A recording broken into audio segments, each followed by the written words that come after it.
Ini, saya tanya sama kamu Nandar, kamu ngerokok nggak? Enggak. Kalau saya tunjukin foto kamu ngerokok gimana? Ya saya nggak ngerokok, udah nggak ngerokok saya. Kemarin kamu ngerokok nggak? Ya dulu. Berapa? Enggak, belum lama ini saya lihat kamu ngerokok, bener nggak? Iya, iya. Ini. Oke, sekarang saya tanya, sudah ngerokok, ada nggak uang dari koin-koin atau donasi atau sumbangan dari Muslim untuk beli rokokmu? Ada nggak? Nggak ada. Ya. Oke, baik. Kita mulai waktunya. Koinnya buat beli rokok, saudara-saudara. Kita mulai waktunya. Ditempel di jidat, ditempel di kepala, biar rezekinya banyak, biar pintar, biar naik kelas, ya. Dicium sandalnya, ayo siapa lagi biar hidupnya berkah, cium sandal keramat ini ya, dicium-cium biar hidup berkah, biar masuk surga, ditempel di najidat, ya, di kepala, ya. Ayo, ngantri ya, dicium-cium sandalnya, ya, ini sandal bekas.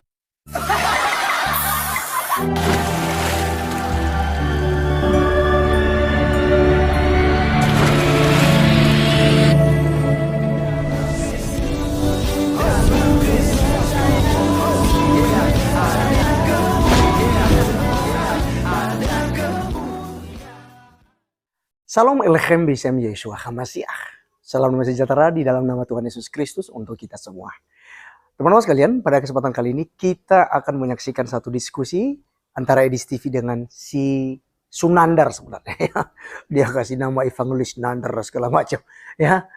Jadi teman-teman sekalian, selama ini mereka itu sibuk mengkritisi Alkitab, sibuk membahas tentang Rasul Paulus, bahwa nabi palsu adalah Rasul Paulus, ya kan? Ya, pengajar-pengajar palsu yang dimuatkan dalam Matius pasal 7 ayat 15 itu adalah Rasul Paulus. Ya, karena apa? Karena mereka sangat membenci Rasul Paulus. Dan sekarang Edis TV itu sangat membuat Nandar itu ya kelabakan untuk kemudian menjelaskan apa sih yang sudah dilakukan oleh Rasul Paulus. Sehingga Anda menuduh dia sebagai seorang yang nabi palsu. Kalau dibandingkan dengan Nabi Muhammad, justru sebelum dia menjadi nabi, ya itu hidupnya biasa-biasa aja. Setelah dia menjadi nabi, barulah hartanya melimpah, istrinya banyak. Ya, ini yang disuarakan oleh Edis TV, kawan-kawan sekalian. Jadi justru ada keuntungan di balik itu. Hanya saja Edis TV tidak bilang bahwa nabi palsu itu adalah nabinya Nandar, kan gitu. Tapi dari narasi-narasi Edis TV itu ya sudah menjuru ke situ, kawan-kawan. Nah, ini sangat seru sekali teman-teman sekalian, karena memang hal ini seringkali dituduhkan kepada Rasul Paulus. Bahwa Rasul Paulus ini adalah seorang yang menyesatkan orang-orang Kristen. Tetapi ya tidak punya keuntungan apa-apa. Jarahan, ya rampasan dan segala macam itu kan ya Rasul Paulus tidak dapatkan itu.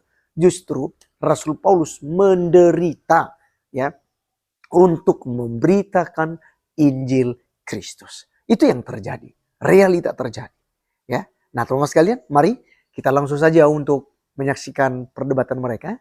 Dan jangan lupa untuk dukung Edis TV, silakan ke channelnya, silakan Anda memberikan ya support kepada Edis TV. Tuhan Yesus memberkati, selamat menikmati videonya. Tah itu harta, tahta wanita, nggak jauh-jauh dari situ. Coba dukun palsu apa? Motivasinya supaya biar dapat duit, itu dukun palsu. Atau apa? Supaya dia bisa menggagahi wanita, itu dukun palsu. Makanya kalau ada dukun palsu, bukalah bajumu, masuklah ke kamar. Nah itu dukun palsu itu. Sekarang saya tanya sama kamu Nandar, apa motivasinya Paulus jadi rasul palsu? Coba kamu jelaskan dulu, modus dia apa? Adakah dia supaya dia jadi kaya raya? Adakah dia menumpuk hartanya? Malahan dia menjadi orang susah.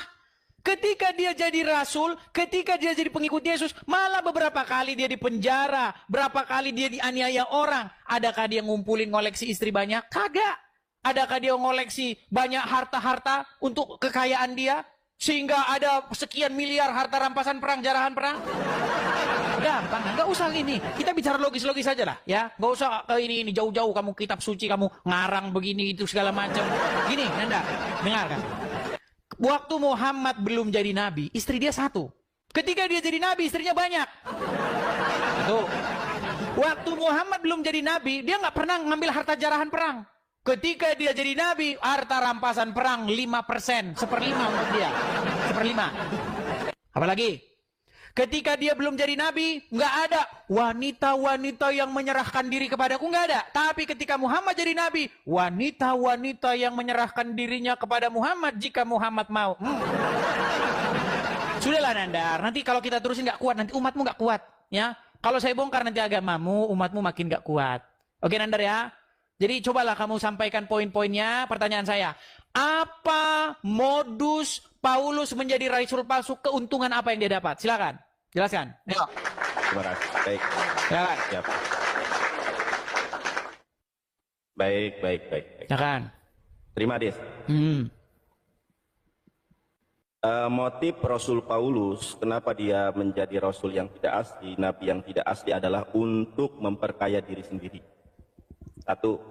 Yang kedua, untuk menyesatkan umat para pengikut Yeshua HaMashiach. Dua. Itu yang paling penting, nomor 2 sebetulnya, menyesatkan. Dan Yeshua HaMashiach, saudara-saudari yang terkasih, kalau kita lihat di dalam Matius 7 ayat 18 mengatakan, pohon yang baik tidak mungkin menghasilkan buah yang buruk. Dan pohon yang buruk tidak mungkin menghasilkan buah yang baik. Track record Paulus ini, teman-teman, ada seorang pengikut Yesus atau Yeshua HaMashiach yang sangat tragis yang namanya Stefanus. Kalau kita melihat di dalam Alkitab atau Bible, Stefanus ini adalah orang yang saleh. Makanya Stefanus ini seringkali dijadikan nama seorang anak-anak di kalangan orang Kristen. Makanya ada Stephen Indrawibowo, ada Stephen Brookman, ada Stephen Donahan, ada Stephen. Itu kenapa? Itu adalah salah satu murid Yeshua HaMashiach yang martir karena difitnah oleh Rasul Paulus. Bisa dilihat di dalam Kisah Para Rasul 9 ayat ke-1, teman. Ini saya tunjukkan. Jadi di dalam Kisah Para Rasul 9 ayat ke-1, teman-teman, maka Rasul Paulus ini memang pohonnya tidak baik. Kita lihat ya. Ini Saulus nih. Sementara itu berkobar-kobar hati Saulus untuk mengancam dan mengisyaratkan murid-murid Tuhan. Dia menghadap imam besar. Nah, ketika dia sebelum bertobat, maka dia berbuat onar sampai banyak gara-gara ulah Rasul Paulus. Ketika dia sudah bertobat, teman-teman, kita lihat nih ya. Ternyata Rasul Paulus memperkaya diri sendiri. Jadi benar kata Edis, salah satu ciri Rasul yang tidak asli adalah memperkaya diri sendiri. Makanya sikap Paulus ini ditiru oleh para pendeta dengan kolekte, perpuluhan, persembahan kasih. Contoh seperti Edis, teman-teman yang mendukung rumah apologet, silakan dipilih. Itu selebihnya itu dimakan oleh Edis. Nah, coba kita lihat teman-teman ya. 2 Korintus 11 ayat 8. Apa yang dikatakan oleh Rasul Paulus? Jemaat-jemaat lain telah kurampok. Benar kata Edis, ternyata Rasul Paulus itu untuk memperkaya dirinya sendiri. Tingkah Rasul Paulus ini sama seperti yang Yesus katakan. Pohon yang baik tidak mungkin menghasilkan buah yang baik. Pohon yang buruk tidak mungkin menghasilkan buah yang baik. Pohon yang baik tidak mungkin menghasilkan buah yang buruk. Rasul Paulus pohonnya buruk. Makanya buahnya juga buruk setelah bertobat. Bukannya selesai, malah merampok para jemaat dengan tunjangan, perpuluhan dan lain sebagainya, saudara. Berat. Oke, jangan tergoncang ya. Kemudian, kenapa Edis tidak mau saya bahas Rasul Paulus? Nandar pakai ini, pakai itu. Teman-teman, pertanyaan saya tidak dijawab. Kalau Rasul Paulus adalah Rasul asli, harusnya perkataannya tergenapi. 1 Kolose 4 ayat ke-9, ayat ke berapa tadi? 1 Tesalonika 4 ayat 16-17. Ternyata Rasul Paulus bernubuat, orang yang hidup sejaman dengan Paulus akan hidup panjang umur sampai kedatangan Tuhan Yesus yang kedua kali. Ternyata semua itu seperti lagu Peter Pan. Semua itu bohong, itu palsu. Rasul yang tidak asli bernama Saulus. Oh yeah. Oke. Terus saya bertanya kepada Anda di dalam Matius 7 ayat ke-15. Perikopnya adalah pengajaran sesat. Saya tanya, Ini waktunya singkat, kalau kurang nanti saya lebih deskripsikan lagi di sesi berikutnya. Saya tanya sama Anda, satu pertanyaan tidak sanggup menjawab, dua pertanyaan. Matius 7 ayat ke-15. Pertanyaannya adalah, siapa rasul yang tidak asli, nabi yang tidak asli, yang menyamar jadi domba dan mendatangi murid-murid Yesus? Garuk-garuk kepala saudara, berat-berat. Garuk-garuk kepala karena kamu nggak jawab pertanyaan saya, Nandar.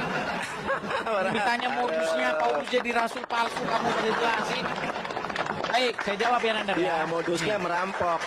Ya, nggak apa-apa lah. Gini Nandar ya. Kamu saya kasih tahu ya. Iya. Nih. Saya bacakan ya dalam satu perikop penuh ya.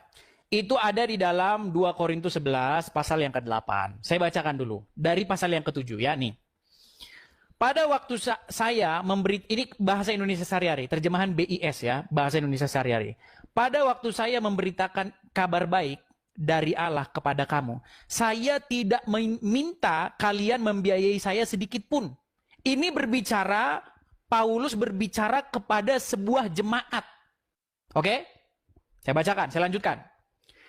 Sedikit pun. Dengan demikian, saya membuat diri saya menjadi rendah. Saya lakukan itu untuk meninggikan kalian. Apakah itu suatu kesalahan terhadapmu? Pada waktu saya melayani kalian, saya dibiayai oleh jemaat lain. Bolehkah dikatakan saya merugikan jemaat-jemaat itu supaya saya dapat menolong kalian? Jadi di sini, di dalam terjemahannya itu, saya merampok jemaat lain untuk membiayai kalian. Untuk membiayai kalian. Jemaat-jemaat yang satu lagi ini yang sedang dibicarakan dalam konteks ini. Apakah ada di situ Paulus untuk merampok untuk kekayaan pribadi, untuk nambah istri? Sekarang saya tanya sama kamu Nandar, cobalah. Ketika Paulus ya setuju atas dijatuhkannya hukuman terhadap Stefanus, apakah di situ Paulus sudah bertobat? Belum. Apakah Paulus sudah menjadi rasul? Belum. Kan kamu nggak nyambung. Yang saya tanya sama kamu tadi adalah bagaimana modus Paulus setelah dia menjadi rasul. Kamu kutip nih Korintus 2:11 ayat yang ke-8. Jemaat-jemaat lain telah kurampok. Ini bahasa ini ya, bahasa TB ya. Jemaat-jemaat lain telah kurampok dengan menerima tunjangan dari mereka supaya aku dapat melayani kamu. Ini supaya dapat melayani kamu, melayani jemaat yang lain. Di mana di situ supaya saya bisa senang-senang, supaya saya bisa nambah istri, supaya saya banyak istrinya? Nggak ada. Coba tunjuk kepada saya, adakah motivasi yang menguntungkan pribadi Paulus ketika dia menjadi rasul dipilih oleh Yesus? Kamu bilang untuk menyesatkan. Untungnya apa? Untungnya apa? Gini Nandar, banyak orang di jalan. Ya, ada orang nanya alamat. Alamat ini mana? Alamat ini mana? Sesatinlah mereka. Alamatnya ke sana, bilang ke sana. Untungnya dia bagi dia apa sih coba? Kalau ada orang nanya sama kamu jalan. Nandar, Bang, mau nanya jalan Bang. Ke mana? Ke Ciwidey mana? Oh, Ciwidey harusnya jalan ke sana nih. Kamu bilang ke sana. Untungnya buat kamu apa sih menyesatkan orang? Untungnya apa? Coba saya pengen sama kamu spesifik lah. Apa untung yang jelas, nyata, konkret bagi dirinya Paulus ketika dia menjadi rasul? Rasul palsu kamu bilang. Tapi saya bisa tunjukin sama kamu Nandar. Apa untungnya Muhammad ketika dia jadi nabi? Coba saya kasih tahu kamu untungnya dia. Sampai Aisyah berkata, aku tidak melihat Tuhanmu kecuali begitu sigap menuruti hawa nafsu. Kata Aisyah loh. Coba Nandar, ketika Muhammad belum jadi nabi, istrinya berapa Nandar? 1. Namanya siapa? Khadijah. Setelah dia jadi nabi, istrinya tambah banyak. Tambah budak-budak. Sekarang saya tanya sama kamu Nandar. Coba pikirin secara logis. Berarti dia dapat untung biologis nggak? Ya kan? Terus, waktu dia jadi nabi, pernah nggak dia ngerampok atau ngejarah satu kaum? Nggak pernah. Tapi setelah dia jadi nabi, dia melakukan penjarahan atau yang disebut sebagai gonimah. Gonimah itu artinya harta rampasan perang. Aduh. Untungnya jelas. Abdul Somad pernah menghitung. Untung yang dihitung berjumlah miliaran, 100 berapa miliar begitu. Untung jelas. Udahlah Nandar, saya nggak melihat satu poin dari kamu untuk diskusi. Kamu hanya ya ngomong nggak ada isinya lah. Jadi kapan-kapan lagi. Ya udah waktunya saya istirahat. Saya ke bandara. Besok saya ke bandara. Belum selesai ini. Besok kita lanjut lagi ya. Belum selesai. Sebentar. Edis, Besok belum kita selesai lanjut loh, lagi. Edis. Aduh, Gini. Edis. Besok kita kabur. lanjut lagi. Saya minta sama Belum kamu. selesai gua. Saya minta sama Belum kamu selesai. satu bukti konkret Aduh, untungnya kabur, Paulus Edis. ketika dia jadi nabi. Oke? Aku menyesal nih, Ya. diskusi sama Edis ternyata kabur. Aduh, belum selesai aku. Gara-gara Nandar belum Ternyata. dapat THR dia. Aduh, Edis. Sudahlah kabur, Nandar. teman-teman. Kalian, Nggak takut nih. Nandar, sekarang saya Takut, tanya. jadi katanya Nggak, mau- sebentar, jujur tanya. Ya ini. Sebentar. Ini waktunya. Nggak, sebentar, enggak. Sebelum Ini pakai waktu gini. waktunya. Kenapa Sebentar, yang sebelum lain? pakai waktu gini. Waktunya. Saya tanya sama kamu Nandar, kamu ngerokok nggak? Enggak. Kalau saya tunjukin foto kamu ngerokok gimana? Ya saya nggak ngerokok, udah nggak ngerokok saya. Kemarin kamu ngerokok nggak? Ya dulu. Berapa? Enggak, belum lama ini saya lihat kamu ngerokok, bener nggak? Iya, ini. Oke, sekarang saya tanya, sudah ngerokok. ada nggak uang dari koin-koin atau donasi atau sumbangan dari Muslim untuk beli rokokmu? Ada nggak? Nggak ada. Ya. Oke, baik. Cie. Kita mulai waktunya. Koinnya buat beli rokok, saudara-saudara. Loh, kita mulai waktunya. Beli rokok Nanda. Kita, loh, kabur dia. Oke ya. Awas, terima Sudah Edis, selesai poin. tadi ya.